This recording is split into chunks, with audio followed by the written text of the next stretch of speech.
नाज़रीन, तेल का कतरा कतरा अगरचा दरिया तो नहीं बनता, मगर कोहलू के मालिक को अपनी और बैल की मेहनत का सिला जरूर मिल जाता है। आज के जदीद दौर में भी पाकिस्तान के बाज़ इलाकों में बैलों के जरिए चलने वाले कोहलू इस्तेमाल हो रहे हैं। मजीद देखते हैं अलीपुर से नुमाइंदा बोल न्यूज़ मियां खुर्शीद की रिपोर्ट। कहते हैं कोहलों का बैल सिवाय चक्कर लगाने के और कोई काम नहीं कर सकता, लेकिन हकीकत यह है कि हमेशा एक ही मदार में चक्कर लगाते हुए बैल का सफर रायगा नहीं जाता। ये सफर बैल के काम आए ना आए, इंसान के काम जरूर आता है। बैल की आंखों पर पट्टी बांधी जाती है। इस तरह बैल की जिंदगी दायरे में घूमती रहती है और यूं कड़ी मेहनत का समर तेल की सूरत में जमा होता रहता है। अलीपुर के नवाही इलाके में भी कोहलू में सरसों का तेल निकाला जाता है। ये सरसों के बीज हैं, इनको राई भी कहते हैं। इन्हें कोहलू में डाला जाता है। बड़ी मिकदार में बीज डालने के बाद कतरा कतरा तेल मिलना शुरू होता है। लोगों का कहना है कि कोहलू से निकले सरसों के खालिस तेल का कोई मुकाबला ही नहीं है। अल्हम्दुलिल्लाह खालिस तेल है, इहदे सरम दा तेल है, असू दा तेल है। गर्मियों दे विच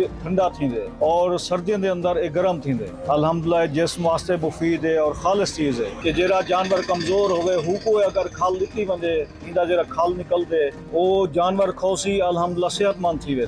सरसों का तेल अचार बनाने में भी काम आता है। ये बालों के लिए भी मुफीद है। भाईजान मैं तेल गिनण आया खड़ा, सरसों का तेल है खालिस, सालन भी पकदे, सिर ते बंदा ला सकते। बैल वाला जो कोहलू है ना, इसका तेल खालिस है, इसमें कोई मिलावट नहीं होती। दूर दराज से लोग आते हैं, लेकिन कराची तक जाता है ये तेल, वो एक दफा ले जाता है दोबारा यही तेल लेने की कोशिश करता है। आज के जदीद मशीनी दौर में कोहलू से तेल निकालने का सदियों पुराना ये तरीका माजी की एक याद के तौर पर आज भी जिंदा है।